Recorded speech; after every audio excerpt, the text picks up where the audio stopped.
नमस्कार सबैलाई। आज फेरि तपाईँहरू समक्ष मेरो एउटा पुरानो कथा वाचन गरेर सुनाउन गइरहेको छु।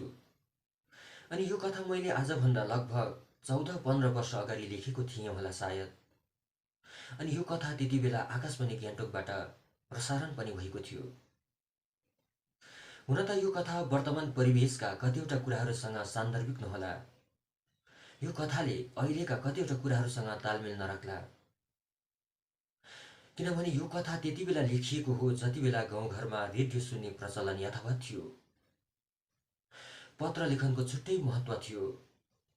रेडियो सुन्ने अनि रेडियोबाट प्रसारण हुने रेडियो पत्रमित्र कार्यक्रम मार्फत नयाँ नयाँ साथीहरू बनाउने होड नै थियो त्यति बेला। एउटा पत्र लेखेर पोस्ट गरिसकेपछि त्यसको रिप्लाईको लागि महिनौँ दिनसम्म पर्खिनु पर्थ्यो। भए तापनि त्यति बेला मानिसहरूमा धैर्यता थियो, पेशेन्स थियो। अनि अर्को कुरा, अहिलेको जस्तो गाउँघरमा विभिन्न प्रकारका सोसल मिडियाहरू भित्रिएको थिएन। सोसल मिडियाहरूको त के कुरा गर्नु, साधारण प्रकारको मोबाइल फोनहरू पनि यदाकदा मात्र प्रयोग हुन्थ्यो। हो, त्यति बेला लेखेको यो कथा मैले जे जस्तो भए पनि तपाईँहरू सामु पस्किने विचार गरेको छु। अनि कथाको शीर्षक छ भाग्यले ठगिएको प्रेम कली।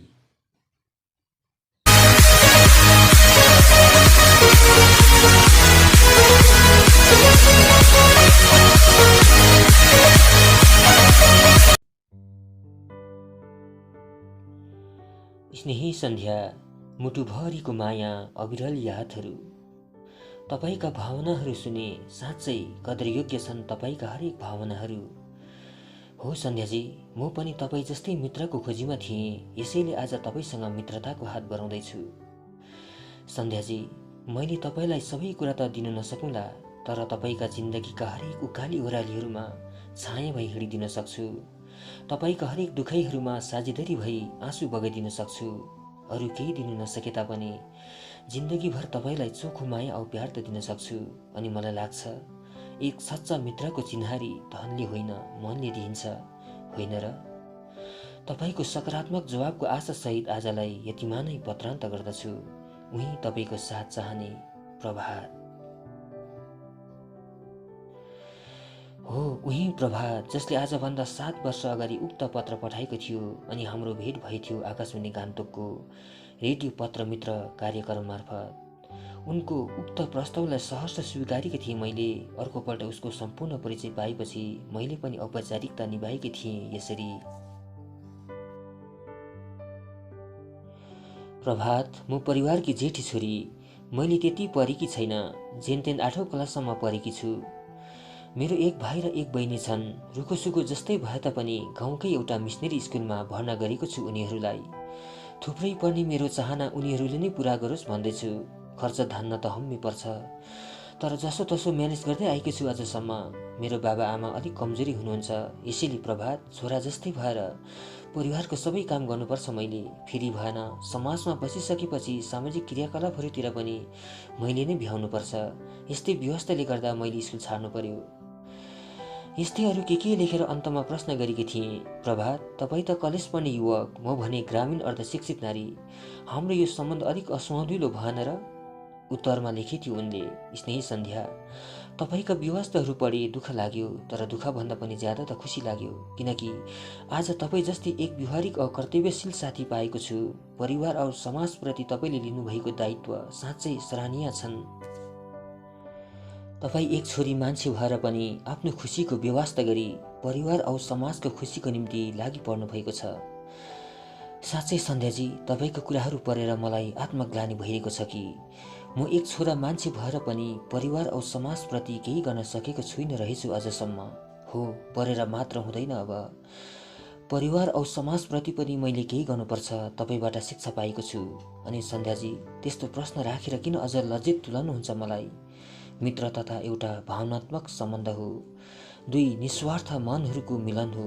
यसैले हाम्रो यो पवित्र सम्बन्धमा पराईको छेकाबार त नहुनु पर्ने हो, होइन र? उनका यस्ता कुराहरू पढ्दा म खुसीले गदगद भएकी थिएँ। हुन त यसभन्दा अघि पनि मेरा थुप्रै मित्रहरू थिए। जिन्दगीभर तिमीलाई साथ दिन्छु भनेर धेरैले कसम पनि खाएका थिए। तर भावना र वास्तविकतामा धेरै अन्तर हुँदो रहेछ। आधा बाटो हिँड्दा हिँड्दै ती सबै मित्रहरू खै कहाँ कता हराए थाहा छैन। अनि सोचेकी थिएँ अब कसैसँग पनि मित्रता गाँच्दिनँ भनेर। हुन पनि आजको भौतिकवादी मान्छेहरूको जमातमा म जस्तै गरिब औ अर्धशिक्षित नारीले एक साँचो मित्र पाउनु त फलामको चिउरा चबाउनु बराबर थियो। तर खै कुन जन्मको कस्तो नाता थिएछ कुन्नी, उसको प्रस्तावलाई सहर्ष स्वीकार्न पुगेछु। हुन त हामी भौतिक रूपमा एकअर्कादेखि टाढोमा थियौँ, हामी माझ स्थानको दूरत्व थियो, भए तापनि हाम्रा मनहरू एकदमै नजिक थिए। बारम्बार पत्रमा भेट्थ्यौँ हामी, अनि पत्रहरूको क्रमिक आदान प्रदानले नै हामी माझको स्थानको दूरत्व साँघुरिएको थियो। उनले सधैँ लेख्ने गर्थ्यो, सन्ध्या हामी एकअर्कादेखि टाढामा भएर के भयो त, हाम्रो मनमुटु त एकदमै नजिकै छ होइन र? मैले उनलाई अन्य छली मित्रहरूभन्दा भिन्नै रूपमा पाएँ। उनको हरेक पत्रहरूमा जीवनप्रति सदैव सकारात्मक दृष्टिकोण औ गम्भीरता पोखिएको हुन्थ्यो। विचारमा पारदर्शिता, स्पष्टता औ अबोधपन झल्किएको हुन्थ्यो। समय नहो सुल्किहाल्छ, उसँग परिचय भएको पनि अब त 3 महिना बितिसकेछ। उसले मलाई तिमी भनेर सम्बोधन गर्न थालेका थिए अनि मलाई पनि भन्ने गर्थ्यो, अब मलाई पनि तिमी भनेर नै सम्बोधन गर्नु है, किनकि तपाईँ शब्दमा भन्दा तिमी शब्दमा नै बढ्ता आत्मीयता पाइन्छ होइन र सन्ध्याजी? तर मैले उसलाई तपाईँ नै भनेर सम्बोधन गर्थेँ। एकपल्ट उसको अनुरोधमा मैले आफ्नो फोटो पठाएकी थिएँ अनि लेखेकी थिएँ, प्रभात त्यति राम्री छुइनँ म, कतै तपाईँले पनि यो फोटो हेरेर हाम्रो नाता त तोड्नु हुँदैन। उसले गुनासोको साथमा माया पोखाएको थियो यसरी, सन्ध्या मलाई यति साह्रो नीच औ स्वार्थी सम्झे कि म त बाहिरी रूपलाई भन्दा हृदयलाई ज्यादा महत्त्व दिन्छु। फेरि भएन, मेरो नजरमा संसारकी सबैभन्दा राम्री युवती तिमी मात्र हौ। यसरी उनका हरेक पत्रहरूमा माया नै माया पोखिएको हुन्थ्यो। परिरहँ झैँ लाग्थ्यो उनका पत्रहरू, दोहोऱ्याइ दोहोऱ्याइ पढ्थे अनि पत्र किन छोटो लेख्नु भएको भनेर गुनासो पनि पोख्थे। तर मलाई पत्र लेख्न त्यति पारा आउँदैन थियो। भावनाको बुट्टा भर्न ठ्याम्मै जान्दिनथे। मेरो भावनाको संसार त यथार्थको क्रूर प्रहारले उजारिसकेको थियो। जे छ जस्तो छ ठाडै लेख्थे अनि भन्ने गर्थे, प्रभात मेरो पत्र बुझ्नुहुन्छ के त, सुधारेर पढिदिनुहोस् ल। उत्तरमा उसले लेख्ने गर्थ्यो, सन्ध्याजी बुझ्नेलाई इसारा नै काफी छ होइन र? कहिलेकाहीँ आकाशवाणी गान्तोकबाट उसलाई सम्झना गरेर गीतहरू फरमाइस गर्थे। उनले पनि मेरो नाम समाहित गर्थ्यो। कहिलेकाहीँ मेरो नाम सुन्दा मेरो नाम त उल्लेख गर्नु भएन त भन्दै गिज्जाइहाल्थे। त्यति बेला उसले लेख्ने गर्थ्यो, सन्ध्या तिम्रो नाम नलेखेर के भयो त, तिम्रो नाम त मेरो मुटुको पन्नाभरि कोरिएको छ। उनका यस्ता मायाभरि पत्रहरू पढ्दा पढ्दै म त उनीप्रति दिन प्रतिदिन आकर्षित बन्दै गएछु। मैले त उनलाई भित्रभित्रै माया गर्न थालेछु। हुन त माया बिना कुनै पनि सम्बन्ध सम्भव छैन। यसैले साथी साथी माझ माया हुनु स्वाभाविक कुरा हो। तर त्यो माया एक प्रेमी प्रेमिकाले गरिने माया थियो।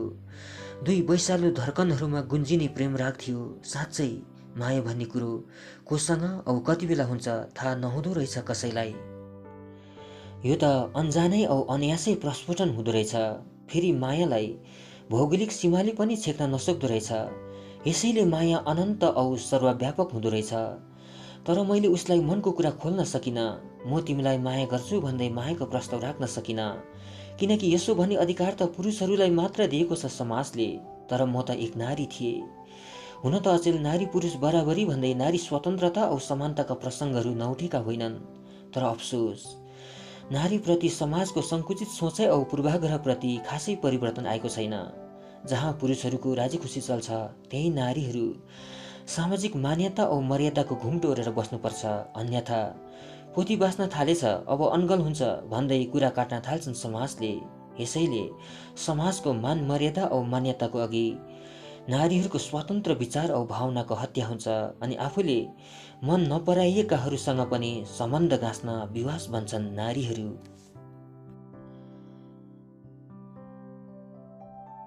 जे होस्, जिन्दगीमा प्रथमचोटि उसलाई आफ्नो सम्झेकी थिएँ। उसले मलाई कुन रूपमा हेर्थे कुन्नी, तर मैले भने उसलाई नै हृदय सुम्पिसकेकी थिएँ। बाहिरी रूपमा प्रकट गर्न नसक्नु मेरो व्यवस्था थियो भनौँ या त कमजोरी, तर मैले उसलाई धेरै चाहेकी थिएँ। साँच्चै कतिवटा कुराहरू नभनेर नै मिठो हुँदो रहेछ। घडी दिन पक्ष माझको सिँढी टेक्दै समय उक्लिँदै गयो। हामीमा घनिष्ठता पनि थपिँदै गयो। अब त हामी फोनमा बातचित गर्थ्यौँ। बारम्बार कल आइरहन्थ्यो उसको, घन्टौँसम्म कुरा गर्थ्यौँ हामी। मैले मनमा एउटै कुरा पनि राख्न सक्दिनँ थिएँ, सबै भनिहाल्थेँ। सायद म चाहेभन्दा बेसी बोल्थेँ, तर ऊ अल्पभाषी औ गम्भीर स्वभावको थियो। मेरो कुरा सुनिसकेपछि उसले भन्ने गर्थ्यो, तिम्रो कुरा गराई तिम्रो फर्साइलोपन साह्रै मनपर्छ मलाई। सन्ध्या, तिमी सदैव यसरी नै बोलिरहनु ताकि मलाई जिन्दगीमा शून्यताको आभास कहिले हुन नपायोस्। कहिलेकाहीँ हामी माझ फोनमा नै बहस हुन्थ्यो, तर उसले सन्ध्या तिमीसँग हारे म भन्दै सदैव आफूलाई नै पराजय तुलाउँथ्यो अनि भन्ने गर्थ्यो, म हारे भनेर खुसी नबन्नु नि। मैले किन भनेपछि उसले भन्थ्यो, किनकि मैले तिमीलाई हारेर पनि जितेको छु। कसरी? मैले उत्सुकतापूर्वक सोध्थेँ। उसले हाँस्दै भन्थ्यो, किनकि तिमी मेरी हौ नि। म निरुत्तर भन्थेँ त्यति बेला। कहिले ठट्टा गर्दै भन्थ्यो, सन्ध्या तिम्रो सबै कुरा मनपर्छ तर एउटै कुरा मन पर्दैन। मैले जिज्ञासापूर्वक कुन कुरा भनेर सोध्थेँ। उसले भन्थ्यो, सुटुकै अरूको दिल चोर्ने बानी। कसको दिल चोरे नि मैले? व्यर्थै अनजान बनेर गुनासो पोख्थेँ। उसले परीक्षामा आफू सफल भएको खबर सुनाउँथ्यो अनि तिम्रै प्रार्थनाले म सफल भएँ भन्दै सफलताको श्रेय चाहिँ मलाई नै दिने गर्थ्यो। अनि तिम्रै मायाले म कुशलै छु भन्दै कुशलताको श्रेय पनि मलाई नै दिने गर्थ्यो। कहिलेकाहीँ मलाई सर्काउँदै भन्थ्यो, सन्ध्या तिमीलाई भेटेदेखि नै मैले परिवार औ समाजप्रति पनि जिम्मेवारी बन्न सिकेको छु। त्योभन्दा अघि त केवल कलेज आउनु जानु, साथीहरूसँग घुम्नु मात्र मेरो दैनिक रुटिन थियो। तर आज तिम्रै प्रेरणाले घरको काम सँगसँगै सामाजिक क्रियाकलापहरूतिर पनि अग्रसर हुन थालेको छु। अनि भर्खरै मात्र हामी गाउँका केही युवाहरू मिलेर जागरण नामक संस्था खोलेका छौँ, जसको सचिवको भार मैले सम्हालेको छु। जुन संस्था मार्फत हामीले स्कुल पढ्न नसकेका गरिब घरका नानीहरूलाई एकत्रित गरी पढाउने गरेका छौँ। अनपढ वृद्ध वृद्धाहरूलाई पनि दैनिक 1 घण्टा कखरा सिकाउने गरेका छौँ। त्यति मात्र होइन सन्ध्या, पर्यावरण सुरक्षाको निम्ति पनि हामीले पाइला चालेका छौँ। यी सबै तिम्रै कारणले हो सन्ध्या। मलाई लाग्छ मैले तिमीलाई अलिक ढिलो भेटेछु हगि, तर केही छैन। बाँकी जिन्दगी तिम्रै अगुवाईमा जिउन चाहन्छु अनि तिम्रै निर्देशनमा डोर्याउन चाहन्छु। उनका यस्ता कुराहरू सुन्दा म असीम खुसीले प्रफुल्लित बन्थेँ। वास्तवमा भन्नु हो भने उनका हरेक कुराहरूमा आफ्नोपन झल्किएको पाउँथेँ, आत्मीयता पोखिएको पाउँथेँ, प्रेरणा पाउँथेँ। उबाट नै मैले जिन्दगीको महत्त्व थाहा पाएकी थिएँ।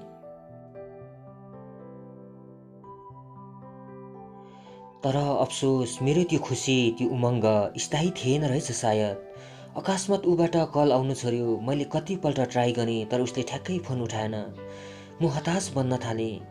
प्रभात, मबाट के गल्ती भयो? प्लिज लेखेर पठाउन ताकि मैले प्रायश्चित गर्ने मौका पाऊँ भन्दै कतिवटा पत्रहरू पठाएँ, मेसेजहरू पठाएँ, तर एउटाकै पनि रिप्लाई पाइनँ।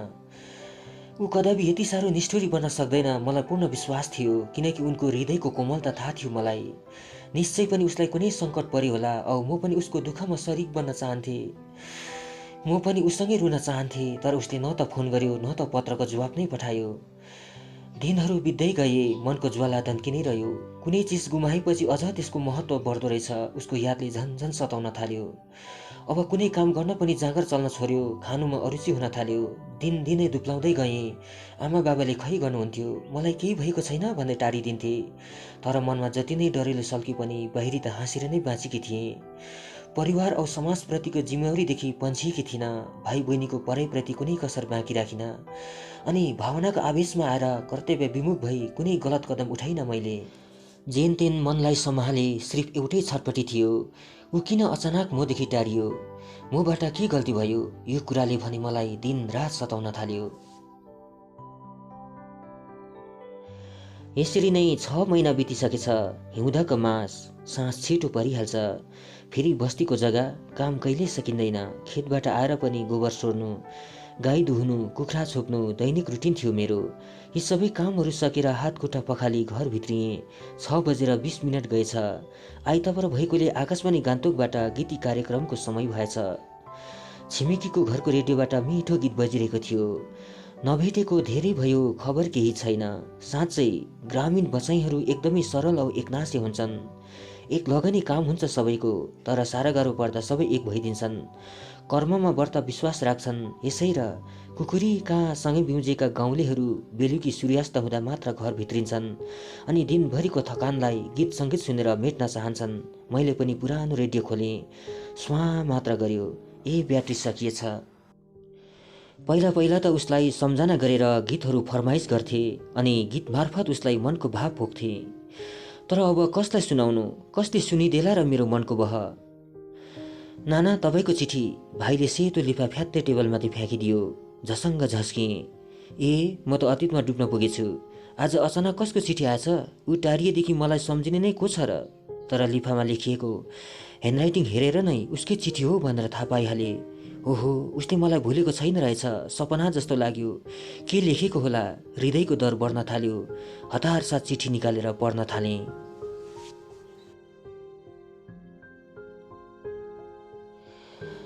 स्नेही सन्ध्या, धेरै माया, अविरल यादहरू।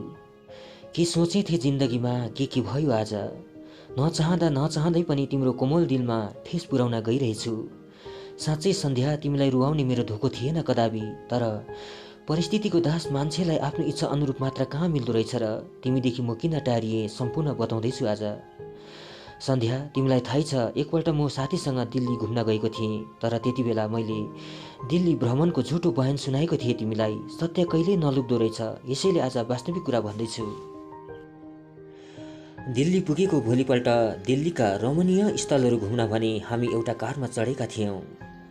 तर हामी केही परसम्म मात्र पुगेका थियौँ। दुर्भाग्यवश हाम्रो कार एक्सिडेन्टमा पर्यो। गाडीमा अरू पनि प्यासेन्जरहरू थिए। एउटाको स्पट डेड भयो, कति घाइते भए। सौभाग्यले हामी कालको मुखबाट जोग्यौँ। साथीलाई पाखुरामा सामान्य मात्र चोट लाग्यो। तर मेरो दाहिने खुट्टामा निकै गहिरो चोट लागेछ। लगभग 3 हप्ता जति दिल्ली हस्पिटलमा एडमिट हुनु पर्यो मैले। अनि हस्पिटलबाट डिस्चार्ज भएकै भोलिपल्ट हामी दिल्लीबाट फर्क्यौँ। कहीँ पनि घुम्न पाएनौँ हामी। तर मैले तिमीलाई यो कुरा भनिनँ किनकि मेरो पीडा सुनाएर तिमीलाई रुवाउन चाहन्नथे। म त चाहन्थे कि भगवानले तिम्रोमा भए जति सबै दुःखहरू, पीडाहरू मलाई नै दियोस् भनेर। तर दिल्लीबाट आएको केही महिनापछि मलाई घरि ज्वरो आउने, घरि टाउको दुख्ने, खान मन नलाग्ने, थकान लाग्ने इत्यादि बिमारहरूले सताउन थाल्यो। सुरुमा त सामान्य नै ठानेको थिएँ। तर दिन प्रतिदिन जब म दुब्लाउँदै गएँ तब डक्टरी चेकअप गर्न गएँ। 3 पल्टसम्म मेरो ब्लड टेस्ट भयो। तर अन्तमा ब्लड रिपोर्ट सुनेर म त छागोबाट खसे सर भएँ। मलाई ठ्याम्मै विश्वास भएन। यो रिपोर्ट मेरो हुँदै होइन भन्दै डाक्टरसँग कति अनुरोध गरेँ। तर वास्तविकतालाई स्वीकार्नु नै पर्यो मैले। जब म कार एक्सिडेन्टमा परेँ, मेरो छेउको प्यासेन्जर एड्स रोगी रहेछ अनि मेरो ब्लडसँग उसको ब्लड मिसिन पुगेछ। जब यो हल्ला गाउँमा फैलियो, सबैले मलाई तिरस्कारपूर्ण नजरले हेर्न थाले। मैले कति सम्झाएँ बुझाएँ, तर स्वार्थी समाजले मेरो व्यवस्था बुझिदिएन। मैले छोएको चलाएको सामानहरू छुन समेत छाडे सबैले। सबै मदेखि टाढा टाढै रहन थाले। समाज मात्र होइन, आमा जस्ती मेरी भौजीले पनि मेरो मर्म बुझिदिएन। म माथि सान्त्वनाको एक शब्द पनि खर्चेन कसैले। यसरी म समाजमा एक्लो भएँ, घर परिवारमा धरी बिरानो बने। यति बेला तिम्रो यादले असाध्यै सताउँथ्यो अनि जब तिम्रो फोनको घन्टी बज्थ्यो म असाध्यै पीडाले मर्माहित बन्थेँ। तर मैले चाहेर पनि फोन उठाइन किनकि तिमी रोएको, तिमी दुखी भएको कदापि हेर्न सक्दिनथे। म त तिम्रो नजरमा स्वार्थी औ धोकेबाज बन्न चाहन्थे अनि जति सक्दो तिमीले पनि मलाई बिर्सियोस् भन्थे। यसैले मैले फोन उठाइन, तिम्रो पत्रको रिप्लाई दिन। तर सन्ध्या, तिमी साँच्चै माहेकी खानी रहेछौ। मैले यति गर्दा गर्दै पनि जब तिम्रो मायाभरि पत्रहरू आउँथ्यो त्यति बेला म एकान्तमा बसेर बेसरी रुन्थेँ। तिम्रो मायाको कदर गर्न नसकेकोमा भाग्यलाई भक्कु धिक्कार्थे।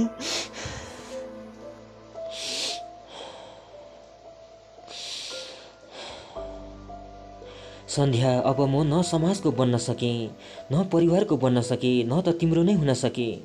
यस्तो अवहेलित जिन्दगीभन्दा मृत्यु नै श्रेयस्कर छ। यसैले संसारैदेखि टारिने प्रण गरिसकेको छु। तर सन्ध्या, अन्तमा एउटा कुरा भन्न चाहन्छु, जुन कुरा तिमीलाई अझसम्म भन्न सकेको थिइनँ। सन्ध्या, जिन्दगीमा प्रथमचोटि तिमीलाई एक साथीको रूपमा मात्र नभएर एक प्रेमिकाको रूपमा माया गरेको थिएँ। तर मेरो कमजोरी भनौँ या त खै के भनौँ, मनको कुरा मनमा नै रह्यो। तर मैले नभनेर नै राम्रो गरेछु हगि। आखिर म तिमीदेखि टारिनु पर्ने नै रहेछ। अनि एक साथीको बिछोड भन्दा एक प्रेमीको बिछोड असह्य हुन्छ होइन र? अरू के लेखौँ, लाग्छ मेरो मन नै तिमी सामु छोडिराखौँ। तर तिमीलाई अझ रुवाउन चाहन्न। सन्ध्या, म मरेर गए तापनि तिमी सधैँ हाँसेर बाँच्नु, परिवार औ समाजको अघि आदर्श भएर जिउनु अनि मलाई सम्झी कहिल्यै नरुनु है ल। यदि तिमी रोयौ भने मेरो आत्मा पनि रुनेछ। ल त सन्ध्या, यदि पुनर्जन्म हुन्छ भने फेरि भेटौँला। अलविदा उही अभागी साथी प्रभात। मेरो सारा संसार शून्य भए झैँ लाग्यो। जसलाई मैले आफ्नो सम्झेकी थिएँ, जसले मलाई दुःखमा पनि हाँस्न सिकायो, समस्यासँग लड्न सिकायो, उनै आज मदेखि बिछोडिसकेको थियो कहिल्यै नभेटिने गरी। उसलाई त्यत्रो सङ्कट पर्दा पनि मैले केही गर्नु सकिनँ, साथी हुनुको कर्तव्य निभाउन सकिनँ। भक्कु धिखारी आँखालाई पछि थाहा लाग्यो उसले आत्महत्या गरेछ। भनौँ समाजले उसलाई आत्महत्या गर्न बाध्य तुल्याएछ। त्यस्तो विकट परिस्थितिमा यदि समाजले उसलाई समुचित वातावरणको व्यवस्था मिलाइदिएको भए उसले कदापि मृत्यु अँगाल्नु पर्ने थिएन। रहल जीवन समाज सेवा तथा अन्य कुनै उद्देश्यमूलक कार्यहरूमा खर्चेर अर्थपूर्ण बनाउन सक्थ्यो उसले। तर त्यसो भएन। उसको यादमा म रात रात रोएर बिताएँ, एकान्तमा टोलाइरहेँ, तर आँखाभित्रको आँसु कसैले देखेन। नारी भनेको सहनशीलताको प्रतीक रे, सही दिएँ मैले। अब त ऊ मदेखि टारिएको पनि 5 वर्ष बितिसकेछ। समयले दिएको घाउ समयले नै पुरिदिन्छ भन्छन्, तर यतिका वर्ष बितिसक्दा पनि उसको याददेखि टारिनु सकेको छुइनँ। उसले भनेका कुराहरू सम्झन्छु। एकपल्ट मेरो बोजूको मृत्यु हुँदा उसले मलाई सान्त्वना दिँदै भनेको थियो, मान्छेको जिन्दगी हो, कति घट्छन् घटना, तर हिजोको कुराले आज दुखिरहनु चाहिँ सुहाउँदैन। अनि हामी ससाना कुरामा दुखिरहनु पनि हुन्न। हाम्रो सङ्घर्षपूर्ण जिन्दगीमा यदि दुखिरहनु मात्र हो भने हामी आफैलाई जिउँदो होइनौँ भनेर घोषणा गरिदिँदा हुन्छ। साँच्चै जिन्दगी विविध घटनाहरूको समूह मात्र त रहेछ। फरक यति हो, कुनै घटना समयको बगाइसँगै विस्मृतिको गर्भभित्र विलिन भएर जाँदो रहेछ त कुनै घटना जिन्दगीको अविस्मरणीय क्षण भएर बस्दो रहेछ हृदयमा, कहिले नमेटिने गरी, कहिले नमेटिने गरी।